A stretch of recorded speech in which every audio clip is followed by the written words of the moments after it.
কোন কোন মাধ্যমে আমরা দিনের উপর প্রতিষ্ঠিত থাকতে পারি। তার মধ্যে এক নম্বর কারণ হচ্ছে আল-ইতিসাম বিল কিতাব ওয়াস সুন্নাহ। সর্বপ্রথম আমরা দিনের উপর যদি অবিচল থাকতে চাই তাহলে আল্লাহর কিতাব আল কোরআনুল কারীম এবং রাসূলুল্লাহ সাল্লাল্লাহু আলাইহি সাল্লামের সুন্নাহ, এই দুটোকে খুব আঁকড়িয়ে ধরতে হবে, খুব মজবুত করে কি করতে হবে, ধরতে হবে। আঁকড়িয়ে ধরা, মজবুত করে ধরার অর্থ হচ্ছে আল আমালু বিমা জা ফিল কুরআনি ওয়াস সুন্নাতি। আল কোরআনুল কারীমে যা এসেছে, আল্লাহ বলেছেন, নির্দেশ দিয়েছেন বা বিরত থাকতে বলেছেন, বা রাসূলুল্লাহ সাল্লাল্লাহু আলাইহি সাল্লাম সুন্নাহর মধ্যে যেই কাজের আল্লাহর পক্ষ থেকে নির্দেশ দিয়েছেন বা বিরত থাকতে বলেছেন, সেই জিনিসগুলো এর উপর আমল করা। এই হলো আপনার আল্লাহর কিতাব এবং রাসূলুল্লাহ সাল্লাল্লাহু আলাইহি সাল্লামের সুন্নাহকে আঁকড়ে ধরার অর্থ। সম্মানিত দ্বীনি ভাই, তাহলে আমরা জানতে পারলাম যে আমরা সর্বপ্রথম আল্লাহ সুবহানাহু ওয়া তাআলার এই দ্বীনের উপরে অবিচল থাকতে চাইলে আমাদেরকে কিতাব ও সুন্নাহর উপর আমল করতে হবে। ক্বালা আল্লাহ ক্বালা রাসূল সাল্লাল্লাহু আলাইহি সাল্লাম, আল্লাহ যা বলেছেন, রাসূলুল্লাহ সাল্লাল্লাহু আলাইহি সাল্লাম যা ইরশাদ ফরমাইয়েছেন, তার উপর আমাদেরকে অবিচল থাকতে হবে।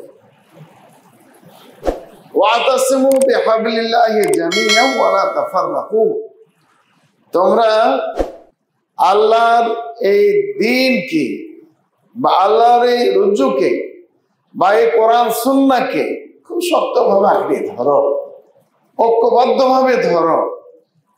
ওয়া লা তাতাফাররাকু, এবং তোমরা বিভক্ত হইও না, বিচ্ছিন্ন হইও না। তাহলে আমরা আল কোরআনুল কারীমের উপর আমল করবো ইনশাআল্লাহ।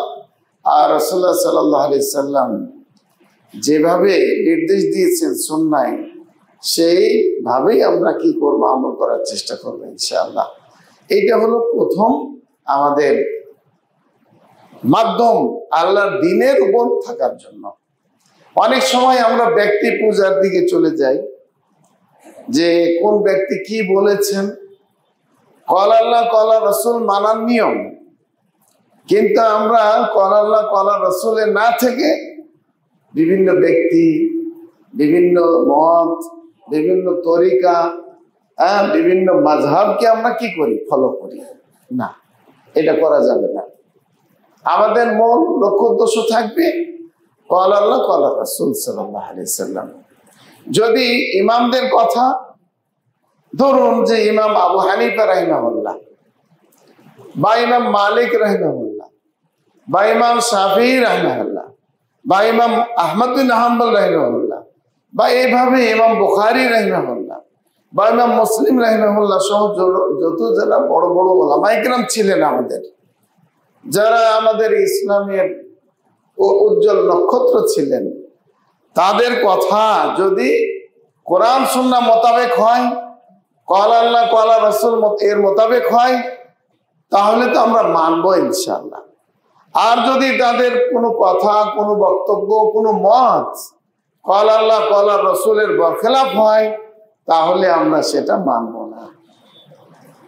বরং আমরা এটা মনে করব যে আল মুজতাহিদ তিনি ইজতিহাদ করেছেন, তিনি একটি ফতোয়া প্রদান করেছেন বা একটা মাসালা দিয়েছেন, সেই মাসালায় তিনি যদি সঠিক সিদ্ধান্তে উপনীত হন, তার মানে কোরআন সুন্নাহ মোতাবেক ফতোয়া দিয়ে থাকেন, মত প্রকাশ করে থাকেন, তাহলে তো তার জন্য দ্বিগুণ সওয়াব, দুটি সওয়াব আছে।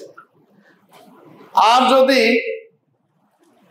সে অনুযায়ী তিনি না দিয়ে থাকেন, ভুল হয়ে যায়, তাহলে ফালাহু আজরুন, তাহলে তিনি একটি সওয়াবের অধিকারী হবেন। আমরা অনেক সময় আইনে মুজতাহিদের এর ব্যাপারে কথা বলতে বলতে আমরা একটু সীমালঙ্ঘন করে ফেলি। না, সীমালঙ্ঘন করা যাবে না।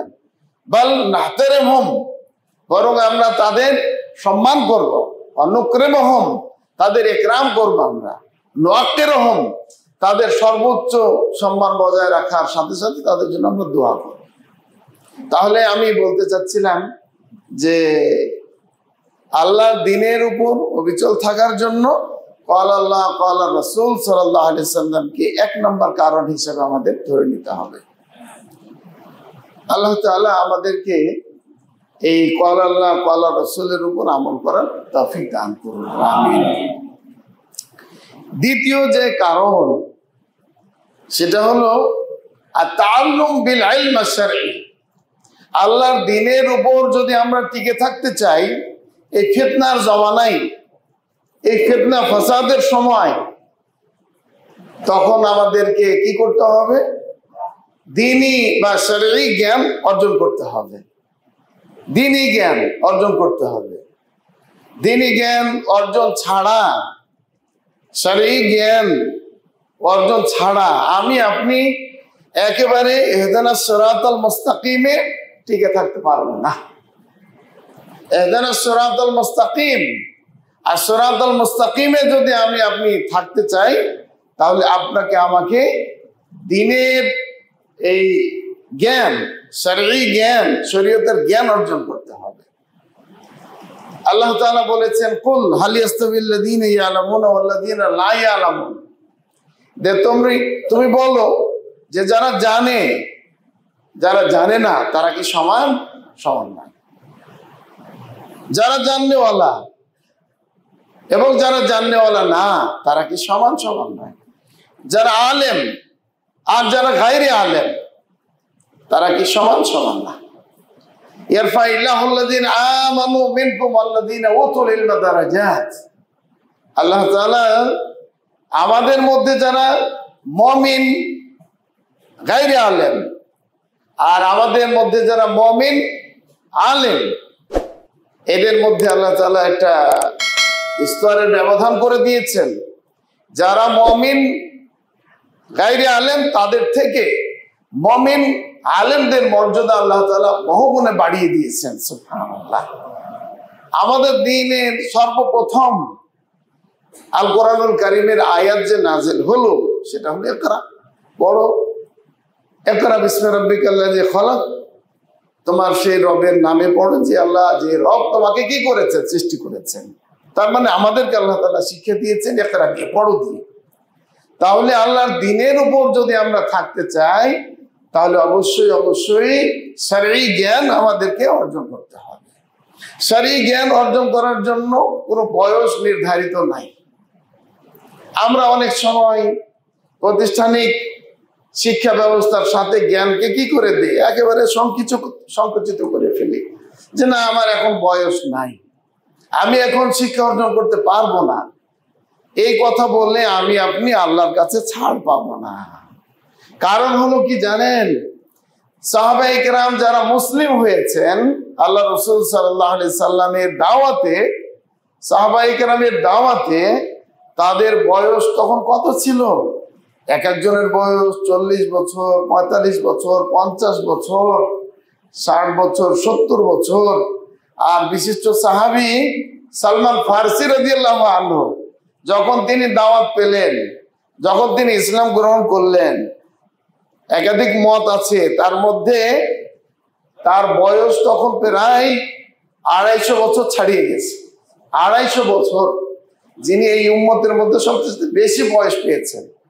250 থেকে 350 বছর যদি তার বয়স হয় তখন তিনি এই দ্বীনি জ্ঞান অর্জন করেছেন। সুবহানাল্লাহ। আর আমাদের 30, 40, 50, না না না, আমার বয়স তো ঠিক হয়ে গেছে, আমি এখন পারবো না, বলা যাবে না। আপনাকে আমাকে ইমাম বুখারী রাহিমাহুল্লাহ বলেছেন যে তোমাদের নেতা হওয়ার আগেও তোমাদের ইলম দরকার। যে কোনো পর্যায়ের চাকরি বাকরি খেদমত আঞ্জাম দেওয়ার জন্য তো কিছু জ্ঞান দরকার। তো নেতা হওয়ার জন্য, পদস্থ ব্যক্তি হওয়ার জন্য যেমন জ্ঞান দরকার, পদস্থ ব্যক্তি হওয়ার পরেও জ্ঞান দরকার। ইলম আপনাকে অর্জন করতেই হবে। এই মর্মে সর্বপ্রথম যে ইলম সেটা হলো কিতাবুল্লাহর ইলম, কোরআনের ইলম অর্জন করতে হবে, অথবা রাসূলুল্লাহ সাল্লাল্লাহু আলাইহি ওয়াসাল্লামের সুন্নাত জ্ঞান অর্জন করতে হবে। আর সাহাবায়ে ইকরামের এই অক্লান্ত পরিশ্রমের, তাদেরও দ্বীনের উপরে অবদান আছে। আফজাল হাযিল উম্মাহ, এই উম্মতের সেরা ব্যক্তি রাসূলুল্লাহ সাল্লাল্লাহু আলাইহি ওয়াসাল্লামের পরে আবু বকর রাদিয়াল্লাহু আনহু, তার ব্যাপারেও অন্যদের ব্যাপারেও জ্ঞান অর্জন করতে হবে আপনাকে। তাহলে দেখা যাবে যে আপনি দিনের উপর কি করতে পারবেন, ঠিক থাকতে পারবেন। কারণ শয়তান আমার আপনার পিছনে কি আছে, লেগে আছে।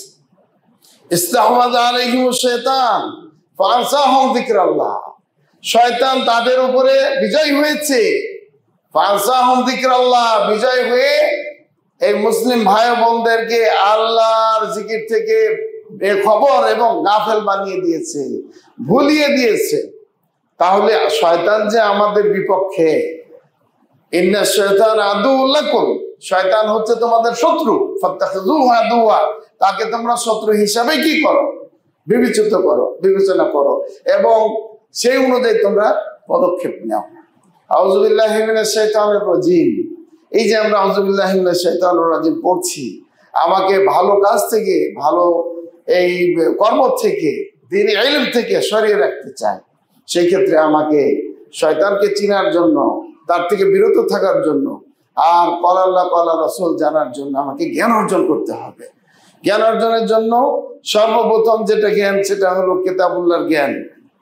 মান ক্বারা হারফাম মিন কিতাবিল্লাহ, যে ব্যক্তি আল্লাহর আল কোরআনুল কারীমের একটি অক্ষর পাঠ করলো, একটি অক্ষর আপনি পাঠ করলেন, পড়লেন, ফালাহু হাসানা, তিনি একটি সওয়াব পেয়ে গেলেন, আলহামদুলিল্লাহ। ওয়াল হাসানাতু বিআশরি আমসালিহা, আবার একটি সওয়াবকে উন্নীত করা হয় 10টি সওয়াবে। সুবহানাল্লাহ। তার মানে হলো যে একটি অক্ষর পড়লেন, একটি সওয়াব আপনার জন্য প্রতিষ্ঠিত হলো। আর এটাকে আল্লাহ তাআলা 10 গুণ বাড়িয়ে দিয়েছেন। তাহলে লা আকুলু লাকুম আলিফ লাম মিম হারফুন, আমি তোমাদেরকে বলছি না যে আলিফ লাম মিম একটি অক্ষর, লা বাল আলিফুন হারফুন, আলিফ হচ্ছে একটি অক্ষর, লামুন হারফুন, লাম হচ্ছে একটি অক্ষর, আর মিমুন হারফুন, মিম হচ্ছে একটি অক্ষর, সূরাতুল বাকারার। তাহলে 3টি অক্ষর পড়লেন, 3টি সওয়াব হলো।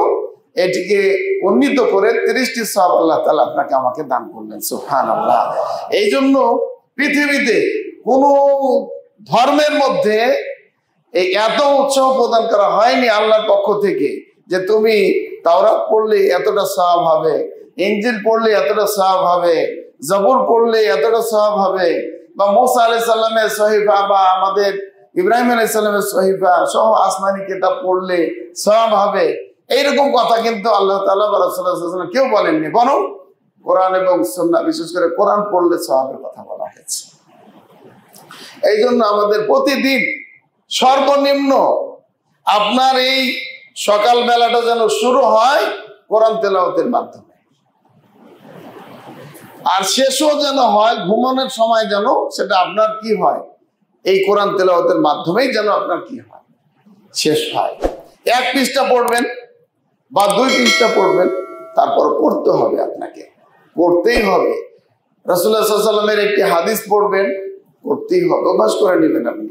এখন তো আলহামদুলিল্লাহ পড়ার অনেক মাধ্যম, মোবাইল আছে, মোবাইলে বিভিন্ন সফটওয়্যারের মাধ্যমে আপনি সবকিছু জানতে পারছেন।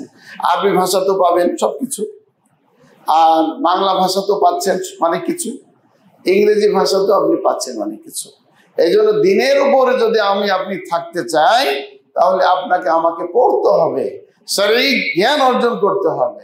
আল্লাহ তাআলা বলেছেন ওয়াল আসর, আসরের কসম, আসরের সালাতের বা এই সময়ের কসম করে আল্লাহ তাআলা বলেছেন ইন্নাল ইনসানা লাফি খুসর, নিশ্চয় সকল মানুষ, মানব জাতি ক্ষতিগ্রস্তের মধ্যে আছে, ক্ষতির মধ্যে আছে, তারা ক্ষতিগ্রস্ত। ইল্লাল্লাযিনা আমানু, তবে যারা ঈমান আনয়ন করেছে তারা নয়। ওয়া আমিলুস সালিহাত, সৎ কাজ করেছে, ভালো কাজ করেছে তারা নয়। ওয়া তাওয়াসাউ বিল হাক্কি, এবং পরস্পরকে দাওয়াত দেয়, আল্লাহর দ্বীনের জন্য দাওয়াত দেয়, হকের দাওয়াত দেয়, তাহলে তারা এই ক্ষতিগ্রস্ত না। ওয়া তাওয়াসাউ বিস সবর, এবং এই দাওয়াত দিতে গিয়ে যদি কোনো কষ্টের মুখোমুখি হয়, তাহলে পরস্পরকে উপদেশ দেয়, ধৈর্য ধারণ করে। তার মানে হলো যে আপনাকে ইলম অর্জন করতে হবে আর আমল করতে হবে, আর এই ইলম এবং আমল অনুযায়ী আপনাকে মানুষদেরকে সেদিকে ডাকতে হবে। আর এই ডাকতে গিয়ে কোনো কষ্টের মুখোমুখি হতে হলে তাহলে সেই ক্ষেত্রে আমাদের আপনাদেরকে কি করতে হবে? এই ধৈর্য ধারণ করতে হবে। ফাসবির, তুমি ধৈর্য ধারণ করো, কামা সাবারা উলুল আজমি মিনার রাসূল, বড় বড় প্রভাবশালী নবী রাসূলেরা, নূহ আলাইহিস সালাম, ইব্রাহিম আলাইহিস সালাম, মুসা আলাইহিস সালাম, সাইয়েদুনা ঈসা আলাইহিস সালাম, দাউদ আলাইহিস সালাম, সুলাইমান আলাইহিস সালাম, যেভাবে তারা ধৈর্য ধারণ করেছেন ঠিক সেভাবে তুমি ধৈর্য ধারণ করো। সুবহানাল্লাহ। এই জন্য আমাদের জ্ঞান অর্জন করা, এটার কথা আপনাকে আমি বলেছি। তাহলে প্রথম হচ্ছে যে আমাদের কিতাবুল্লাহ ও সুন্নাত রাসূলকে আঁকড়ে ধরতে হবে। দ্বিতীয় হলো যে শরঈ জ্ঞান আমাদের অর্জন করতে হবে। 3 নম্বর বিষয় আপনাকে বলবো যে আপনি বা আমি যে কাজটা করব সেটা হলো as-suhba, সুহবাতুল আখিয়ার। ভালো মানুষের সাথে আপনাকে চলতে হবে। ভালো মানুষ, সৎ মানুষ, যার ঈমান ভালো, যার আমল ভালো, যার কথা ভালো, যার কাজ ভালো, তার সাথে আপনাকে চলতে হবে। তাহলে আপনি দ্বীনের উপর কি করতে পারবেন? অবিচল থাকতে পারবেন। রাসূলুল্লাহ সাল্লাল্লাহু আলাইহি সাল্লাম বলেছেন যে আল মারউ মা খালিলিহি, একজন ব্যক্তির বিবেচনা বা মূল্যায়ন হয় তার বন্ধুকে দেখে। তার বন্ধু যার সাথে সে চলাফেরা করছে তার আমল আখলাক কেমন, সেদিকে লক্ষ্য করেই কিন্তু মূলত এই লোকটাকে মূল্যায়ন করা হয়। আমরাও যদি কাউকে নিয়োগ দেই, কোনো ইমাম সাহেবকে, খতিব সাহেবকে বা কোনো ব্যক্তিকে পারিবারিক সামাজিক কোনো কাজে আমরা যদি পছন্দ করতে চাই, তো আমরা দেখি যে এই লোকটা কার সাথে চলাফেরা করে।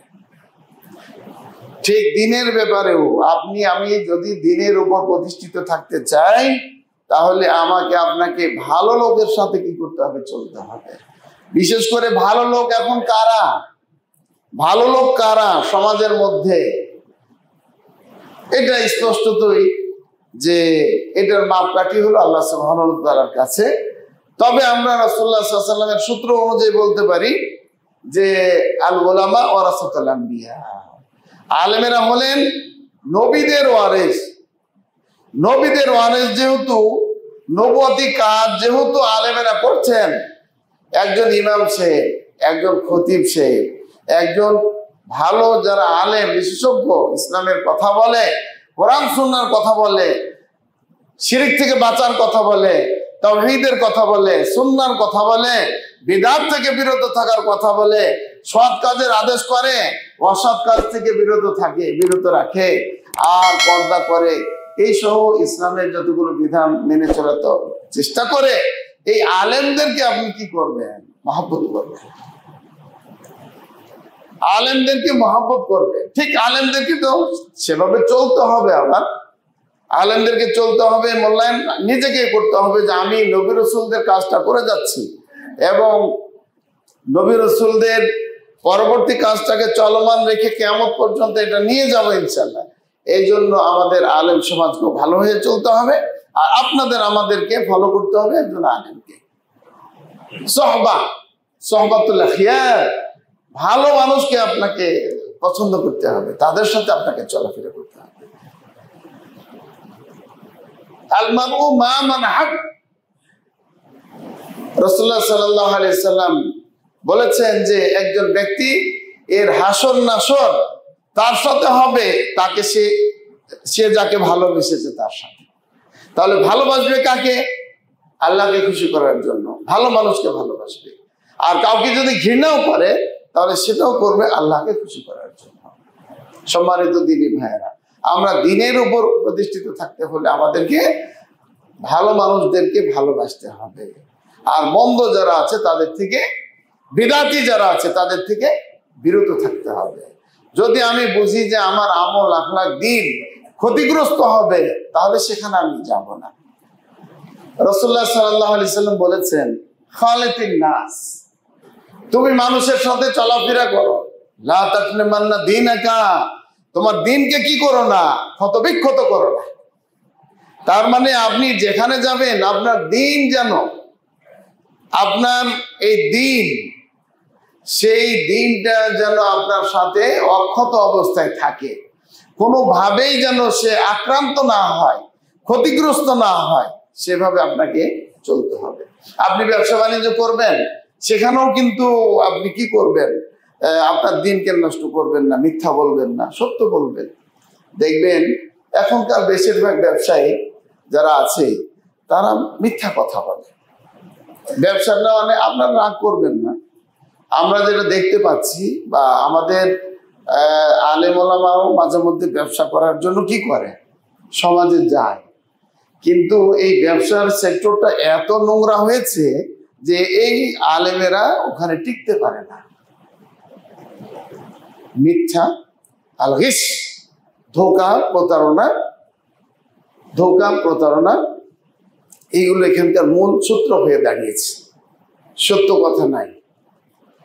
এই জন্য আমরা যেটা বলবো যে আপনি ব্যবসা করবেন, ব্যবসায়িক তো আমাদের সাহাবায়ে কেরাম যারা ছিলেন তারা ব্যবসায়িক ছিলেন। আচ্ছা বলুন, একটা তথ্য আপনাদেরকে দেই যে রাসূলুল্লাহ সাল্লাল্লাহু আলাইহি সাল্লাম এর সাহাবীদের মধ্যে 10 জন সাহাবী তো এই পৃথিবীতে জান্নাতের কি পেয়েছেন, শুভ সংবাদ পেয়েছেন, সার্টিফিকেট পেয়েছেন, 10 জন সাহাবী। তার মধ্যে মজার ব্যাপার হলো 9 জন সাহাবী ছিলেন ব্যবসায়িক। 10 জন যারা সাহাবী ছিলেন, যারা জান্নাতে কি পেয়েছেন, সার্টিফিকেট পেয়েছেন এই পৃথিবীতে, তাদের মধ্যে 9 জনই ব্যবসায়ী ছিলেন।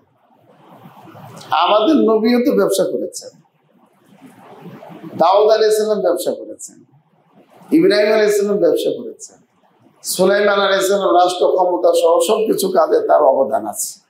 সুবহানাল্লাহ। তারা তো মিথ্যা বলেনি। দেখবেন যে আবু বকর রাদিয়াল্লাহু আনহু বড় ব্যবসায়ী ছিলেন, ওমর রাদিয়াল্লাহু আনহু বড় ব্যবসায়ী ছিলেন, ওসমান রাদিয়াল্লাহু আনহুকে কি বলা হয়, ওসমান আল গানি, মানে ধনী ওসমান। গানি মানে কি, ধনী। তো তিনি ব্যবসা করতেন। আব্দুর রহমান বিন আউফ রাদিয়াল্লাহু আনহু, তিনি ব্যবসায়ী ছিলেন। মক্কাতে যখন ছিলেন তখন একজন প্রভাবশালী ব্যবসায়ী। মদিনাতে খালি হাতে তাকে হিজরত করতে হয়েছে। মদিনাতে গিয়ে সাদ বিন রবি রাদিয়াল্লাহু আনহুর সাথে তার বন্ধুত্ব করে দিলেন রাসূলুল্লাহ সাল্লাল্লাহু আলাইহি সাল্লাম, ভ্রাতৃত্ব বন্ধন স্থাপন করলেন।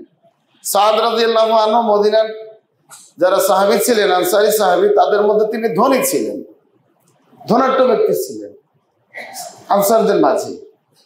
তো সাদ রাদিয়াল্লাহু আনহু বললেন আব্দুর রহমান বিন আউফকে যে আমার অনেক সম্পদ আছে, তো অর্ধেক সম্পদ আপনাকে দিয়ে দিই, নেন। আর আমার 2 জন স্ত্রী আছে, একজন, যে কোনো স্ত্রী একজনকে আপনি পছন্দ করবেন, তাকে আমি তালাক দিয়ে দিব, ইদ্যতের পরে আপনি তাকে শাদী করবেন। দেখছেন এত বড় কুরবানি, যে আমার অর্থ কড়ি যা আছে এর অর্ধেক সম্পদ আপনাকে দিয়ে দিব, আর 2 জন স্ত্রী আছে, একজনকে আপনি পছন্দ করলে তাকে তালাক দিয়ে দিব, আপনি ইদ্যতের পরে শাদী করবেন, বিয়ে করবেন। আব্দুর রহমান বিন আউফ রাদিয়াল্লাহু আনহু কি বললেন, বারাকাল্লাহু ফি আহলিকা ওয়া মালিকা, আল্লাহ তাআলা আপনার পরিবারে এবং সম্পদে বারাকা দান করুন। তারপরে বললেন দুল্লুনি আলা সুক, আপনাদের আশেপাশে, আমি তো নতুন মানুষ, মক্কার মানুষ, মদিনাতে এসেছি, দুল্লুনি আলা সুক, আশেপাশে কোনো বাজার আছে নাকি? হ্যাঁ বাজার আছে। একেবারে ঘি বিক্রি করা শুরু করলেন, ফেরি ফেরি ফেরি ফেরি ফেরি, বিভিন্ন জায়গাতে গিয়ে প্রয়োজনে বাস ফেরির ব্যবসা। এই যে আপনার কি ফেরির মাধ্যমে এই পনিরের ব্যবসা শুরু করলেন, তারপরে ঘিয়ের ব্যবসা শুরু করলেন, এই জাতীয় ব্যবসা করে পৃথিবীর মধ্যে শ্রেষ্ঠ ধনীর তালিকাতে নাম লেখালেন। এনারা ছিলেন ব্যবসায়িক মানুষ। এই জন্য ব্যবসা করলেই যে মিথ্যা কথা বলতে হবে, দিন রাখা যাবে না, এটা না হয়, বরং আপনি হবেন সৎ ব্যবসায়ী, কথা বলবেন মানুষের সাথে ভালো, আর মাল দিবেন ভালো, ধোঁকা প্রতারণা দিবেন না। যদি এমনটি হয়, একজন ব্যবসায়ী আর সাদুক সৎ ব্যবসায়ী, আল আমিনু বিশ্বস্ত ব্যবসায়ী, এইরকম যদি হয় মান নবীহীন, তাহলে তাদের হাসর নাসর হবে নবীদের সাথে। সুবহানাল্লাহ। তাহলে আপনারা যারা ব্যবসা করেন, তো ব্যবসায়িকদের জন্য তো ফায়দা আছে, উপকার আছে। আলেমদেরও ব্যবসাতে আসা দরকার, আলেমদের ব্যবসাতে আসা দরকার। তাহলে ওই এখনকার 95 হলো নষ্ট হয়ে গেছে, এই জন্য আলেমেরা টিকতে পারছে না। কিন্তু না টিকতে পারলেও যে কোনো মূল্যে টিকতে হবে। আগামী 50 বছরকে টার্গেট দিতে হবে যে না, আলেমদেরকে ব্যবসা করতে হবে। এই জন্য মসজিদ কর্তৃপক্ষ আবার এখানে ঝামেলা করে। একজন আলেম যদি ব্যবসা করে, তাহলে মসজিদে আর চাকরি করে নাই, তাকে আর চাকরিতে রাখে না। কারণ আলেমদের ব্যাপারে আল্লাহ ছাড়া আর জনগণ ভালোটা চায় না, আল্লাহ তাদের ভালো চায়। আর জনগণ তাদের শুধু দেখবে যে মসজিদে আজান দিবে, খুতবা দিবে, সালাত আদায় করাবে, আমরা কিছু বেতন দিব, বাস চলবে। আর নিজে হাত পা নিয়ে যে ব্যবসা করবে, তাহলে এটা তারপরে কিছুদিন পরে ওর চাকরি নাই, এমনটা করবেন না। বরং আপনারা সুযোগ করে দিবেন। এই যে শিল্প এলাকা আপনার, এটা এই শিল্প এলাকায় যারা আলেম আছে, যারা মুয়াজ্জিন আছে, যারা খেদমতে আছে, তাদেরকে আপনারা কি করে দিবেন? সুযোগ করে দিবেন যে নেন ওস্তাদ, এই যে ছোট্ট একটা ব্যবসা করেন, আপনি উন্নতি করেন, আপনার কিছু সম্পদ অর্জন করেন, তাহলে ভালো হবে। যাই হোক, আমি বলতেছিলাম যে সৎ ব্যক্তি আপনি আপনার সাথে চলবে, আপনিও সৎ ব্যক্তির সাথে চলবেন, খারাপ লোকের সাথে আপনি চলবেন না। তাহলে আপনি দিনের উপরে কি করতে পারবেন? অবিচল থাকতে পারবেন। এই হলো কয়েকটা কথা, মানে 3টা কথা। 4 নম্বর কথা যেটা আলোচনায়, 4 নম্বর মাধ্যম হচ্ছে যে আল আমাল বিল ইলম, জ্ঞান অনুযায়ী আপনি আমল করবেন। জ্ঞান অর্জন করেছেন, আপনাকে আমল করতে হবে। এবার আমলের কথাটা তো আছে।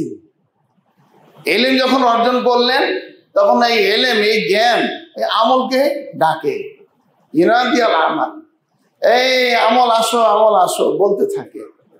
এই জন্য আমাদের যত আল কোরআনুল কারিমে জ্ঞান অর্জনের কথা বলা হয়েছে, তার সাথে আমলের কথাও বলা হয়েছে, আমলের কথাও বলা হয়েছে। যদি আপনি আমি আমল না করতে পারি, জ্ঞান অর্জন করেছি। আমাদের সমাজে অনেকে অনেক কিছু জানে, জানে যে শিরিক করা যাবে না, এটা জানে, জানে যে বিদআত করা যাবে না, জানে, জানে যে আপনার এই চুরি করা যাবে না, জানে, জানে যে আপনার এই মাদক দ্রব্য পান করা, সেবন করা, বিক্রি করা এটা নাজায়েজ। অনুরূপ ভাবে জুয়া খেলা এটা নাজায়েজ।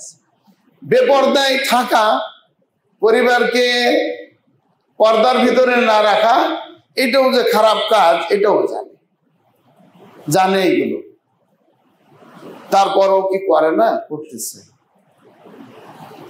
এটা কিন্তু আমাদের দিনের উপর অবিচল থাকার বরখেলাপ কাজ। আপনাকে আমাকে জানতে হবে, জানার উপরে আমল শুরু করে দিতে হবে। সম্মানিত মুসলিম ভাইরা, তাহলে দেখবেন যে আমাদের এই দিনের উপরে অবিচল থাকাটা সহজ হয়ে যাবে। এই মর্মে দিনের উপর থাকার জন্য জ্ঞান অর্জন করেছেন, আমল করবেন, কিন্তু আপনার কাছে খারাপ আমলও চলে আসতে পারে, গুনাহের সাথে আপনি আমি জড়িয়ে পড়তে পারি। সেই ক্ষেত্রে রাসূলুল্লাহ সাল্লাল্লাহু আলাইহি ওয়াসাল্লাম বলেছেন যে অজান্তে, অনিচ্ছায় বা শয়তানি ওয়াসওয়াসায় বা প্রবৃত্তির অনুসরণে গুনাহ হয়ে গেছে, সাইয়্যা মাসিয়া গুনাহ হয়েছে, পাপ কাজ হয়ে গেছে, অপরাধ হয়ে গেছে, সেই ক্ষেত্রে আপনাকে করতে হবে কি? ওয়াতবি সাইয়্যাতাল হাসানা। রাসূলুল্লাহ সাল্লাল্লাহু আলাইহি ওয়াসাল্লাম বলেছেন যে তুমি একটি পাপ কাজের পরে আর একটি নেকির কাজ করো। সুবহানাল্লাহ। একটি পাপ কাজ হয়ে গেছে, সে এই ক্ষেত্রে আমি অপরাধী, এই অপরাধ থেকে বাঁচার জন্য আমাকে কি করতে হবে? একটা হাসানা, ভালো কাজ করতে হবে। তাহলে উপকার হবে কি? তামহুহা, এই ভালো কাজ পাপ কাজকে ডিলিট করে দিবে, মুছে ফেলবে। এটা হলো কি? এই জন্য রাসূলুল্লাহ সাল্লাল্লাহু আলাইহি ওয়াসাল্লাম বলেছেন হে আল্লাহর বান্দারা, তোমরা ইস্তেগফার করো, তওবা ইস্তেগফার করো। দিনে রাতে আমি অন্তত 100 বার, 70 থেকে 100 বার আমি কি করছি?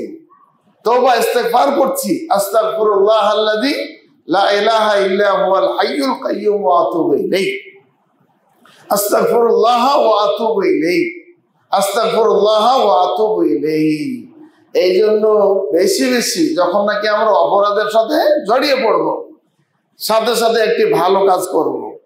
ভালো কাজ করার মধ্যে হতে পারে আপনার যে কিছু দান করলেন ভালো কাজ, আপনার গুনাহ মোচন হয়ে যাবে ইনশাআল্লাহ। আর তারপরে আপনি এটা করতে পারেন যে ওযু করে 2 রাকাত সালাত আদায় করলেন, 2 রাকাত সালাত আদায় করলেন, ভালো কাজ হয়ে গেল।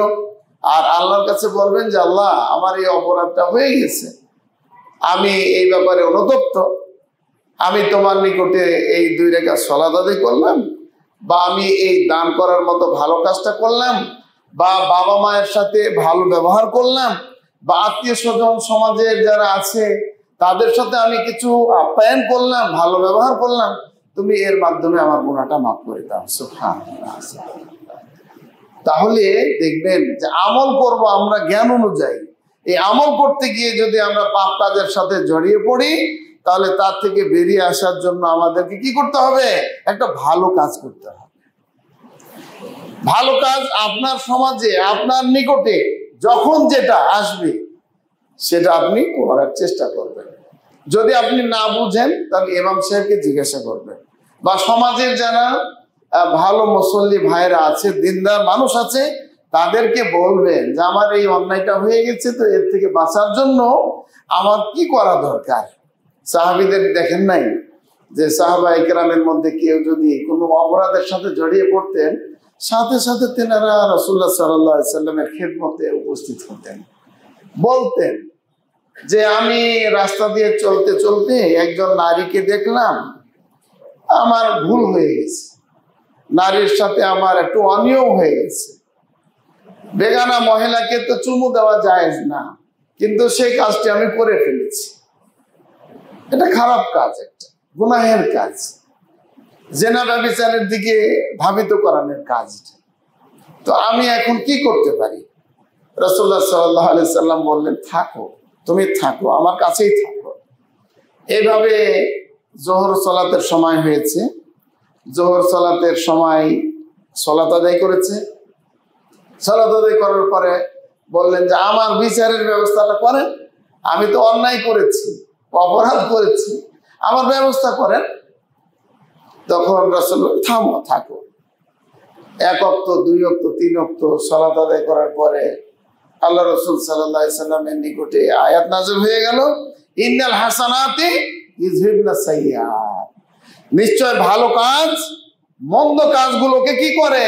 মুছে ফেলে, দূরভূত করে দেয়। সুবহানাল্লাহ। এই 5 ওয়াক্ত সালাত, 3 ওয়াক্ত সালাত রাসূল সাল্লাল্লাহু আলাইহি সাল্লামের সাথে আদায় করার কারণে তার এই মন্দ কাজটা কি হয়ে গেছে? মওকুফ হয়ে গেছে, আল্লাহ তাআলা ডিলিট করে দিয়েছেন, মাফ করে দিয়েছেন। সুবহানাল্লাহ।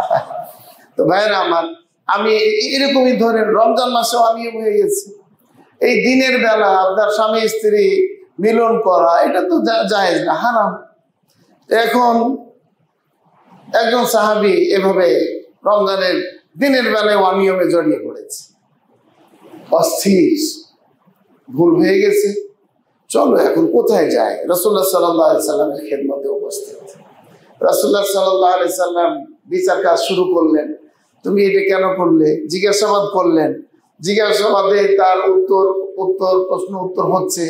হওয়ার পরে আল্লাহর পক্ষ থেকে বিধান আসলো যে যদি এমনটি কেউ করে তাহলে তাকে একজন গোলাম আজাদ করতে হবে, গোলাম দাস মুক্ত করতে হবে। তখন প্রথা ছিল, তো দাস মুক্ত করতে হবে। তুমি পারবা?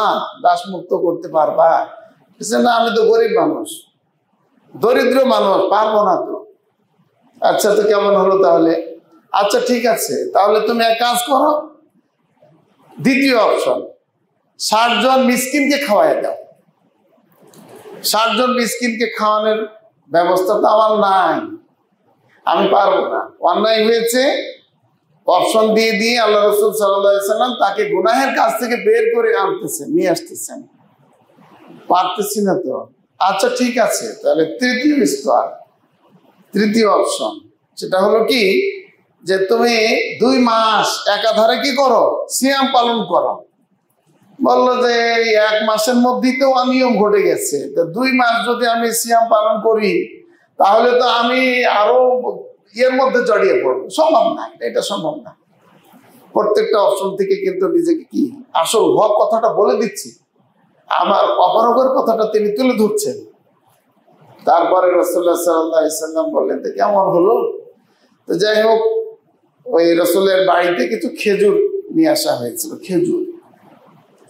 খেজুর নিয়ে আসা হয়েছে, যাও এই এক পাত্র খেজুর তাকে দিলেন যে তুমি এটা দান করে দাও, তুমি তোমার পক্ষ থেকে মদিনার তোমার অঞ্চলে এটা দান করে দাও। তো উনি বললেন যে আল্লাহ রাসূল সাল্লাল্লাহু আলাইহি সাল্লামকে যে আমার চাইতে দরিদ্র ব্যক্তি তাকে দেব না আমি নিজে, কোনটা? তিনি দরিদ্র ছিলেন। রাসূলুল্লাহ সাল্লাল্লাহু আলাইহি ওয়াসাল্লাম রাসূলুল্লাহ সাল্লাল্লাহু হাসি দিলেন, হাত্তা খরাজাত নওয়াজিজহু, রাসূলুল্লাহ সাল্লাল্লাহু আলাইহি ওয়াসাল্লাম দাঁত দেখা গেল, হাসলেন, হাসি মুচকি হাসি দিয়ে রাসূল বললেন যাও তোমার পরিবারকেই তুমি খাওয়াও। এই যে দেখো, সুবহানাল্লাহ। এই জন্য ভাইয়েরা আমার, আমাদেরকে চিন্তা করতে হবে, আমার একটা ভুল হয়ে গেছে, এই ভুল থেকে বেরিয়ে আসার জন্য কোনো না কোনো একটা অপশন আমাকে খোঁজ করতেই হবে। যারা জানেন তাদের সাথে কথা বলি, অপশন থেকে আমাকে বেরিয়ে আসতে হবে, তাহলে দেখা যাবে যে আমি খারাপ কাজ থেকে বেরিয়ে আসতে পারবো। সুবহানাল্লাহ। এই জন্য ভাইয়েরা আমার, আসুন আমরা কোরআন এবং সুন্নাহকে ফলো করব, এক। দ্বিতীয় নাম্বার হলো যে শরঈ জ্ঞান অর্জন করব। 3 নাম্বার হলো যে ভালো মানুষের সাথে আমরা মহব্বত করব, সম্পর্ক করব। আর 4 নাম্বার হলো আমল করব জ্ঞান অনুযায়ী। এই আমল করতে গিয়ে অনিয়ম যদি জড়িয়ে পড়ি তাহলে সেই ক্ষেত্রে ভালো কাজ করে এই অনিয়মটাকে, গুনাহের কাজটাকে আমরা ডিলিট করার চেষ্টা করব। আল্লাহ তাআলা আমাদেরকে সে তৌফিক দান।